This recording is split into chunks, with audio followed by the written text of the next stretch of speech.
What is up, everybody? Jason, aka Jester, and today a thought had occurred to me about what I really enjoyed about making these videos, and the truth of the answer was it was doing the odd things that nobody else is doing. So that's what we're going to do today. It's something I've never tried. It's an absolute experiment, but every part of it sounds amazing. Today I'm going to show you guys how to make a stuffed pork chop parmesan. I can't wait to get into this. Let's just go right over to the board and let's get started. Basically what we're going to do, we got our pork loin and we have taken the fat cap off of it. And we're going to cut about 1 inch to 1.5 inch chunks, about like so, all the way down. All right, this bit will probably be a little bit hard to see, but here's what we're going to do. We're going to kind of flatten one of these out, and I'm going to show you the basic idea of what we're going to do. Get a little bit of fat off of there. We're going to start coming in with a good sharp knife, and we're just going to make a little indentation here. Kind of a pocket, if you will, inside of it. Now I do want to be careful not to go all the way through, but I want to get as close to through as I possibly can.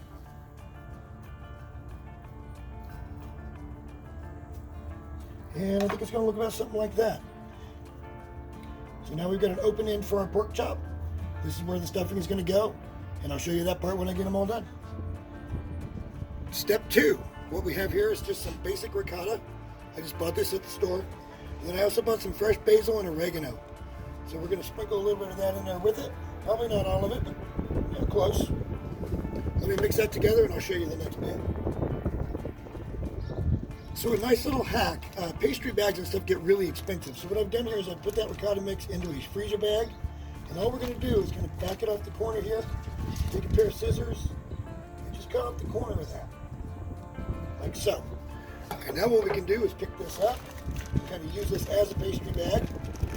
It's going like that. Comes right up to the top. Take some more pork chops, and it shoots right in.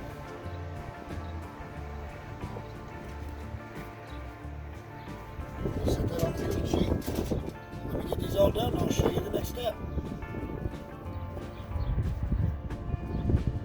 Now that we have everything stuffed with the ricotta, what we can do is we can take these guys. They kind of look like a little pork ice cream sandwich, don't they? A little bit interesting. So what we're going to do is we're going to go flour. I'm going to get them covered in flour. This is just a basic flour. There's no additional flavoring in it. I'm kind of being careful not to spill flour necessarily, but not let out all the cheese. We're going to go egg wash. Egg wash is typically about a cup of water to a cup, or 1 egg, I'm sorry. About 1 egg. And now we're going to slather this baby in panko.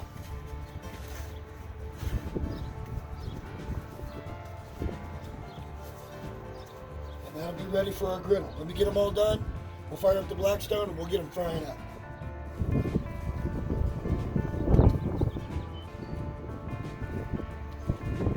For our next step, it's going to seem a little counterintuitive, and I apologize for the wind again. What we're going to do is we're going to take the side that had the cheese, we're going to put it side down to start.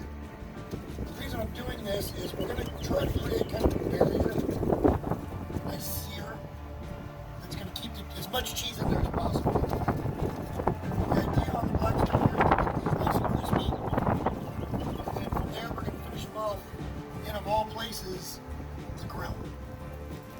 As you can see, we're getting some pretty good color on some of these, but as I expected, there is going to be some seepage, some ooze. Anytime you're working with a liquidy type cheese, it's going to happen. So don't get too upset when it does.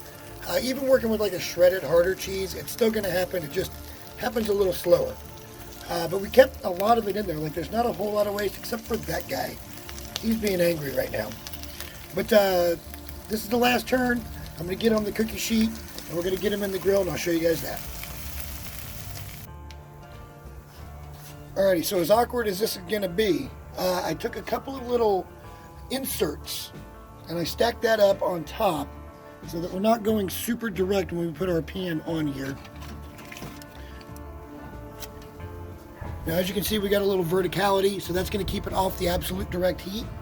So let's get this closed up, and let's let it cook. And here we are, we're at temp. We're sitting about 160, which is pretty optimum for pork chops. And what we're going to do now is we're going to do the finishing touches. I'm going to take, let's do this one right here. And we're going to put a slice of prosciutto right there on top. I'm going to do that with all of them. I'll do that here in a second. A little prosciutto. And then what I want to do is I want to take a little bit of our sauce. And today we're using a Classico. It is a tomato basil. I want to put that right over the top. Sorry, it's really hard to work one-handed. And then from there, I'm going to take, you remember that basil and oregano blend? Just a tiny little sprinkle. So it looks something like that. And then a slice of provolone. I'm going to do all those that way, and I will show you guys the finished product. And that's pretty much it. Everything is done. Let me get you a good shot of the plate. A little hard when it's zoomed in. Oh gosh. Let's give it a cut and let's see what happens here. Let's see how much of the cheese we actually kept in.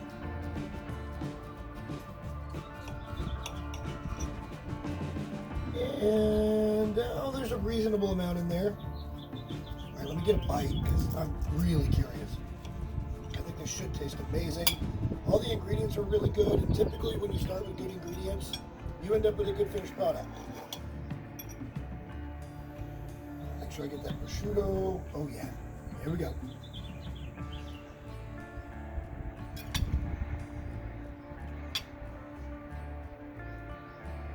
Oh, yeah, I get the ricotta. I get that really nice red sauce. Provolone bites a little bit. There's a little of that basil. Oh, that's really good. I think, however, I have a better idea when it comes to the preparation of something like this. And I'll be showing you guys that in a future video. Because, not that this is a fail in any way, but I feel like it could be done a little better. Other than that, if you guys like this kind of content, please hit like and subscribe if you'd like to see more of it coming up in the future. I got lots of stuff planned. It's not just gaming. It's not just food. It's going to be lots and lots of stuff coming up. So, until next time, guys, enjoy your meals. Bye.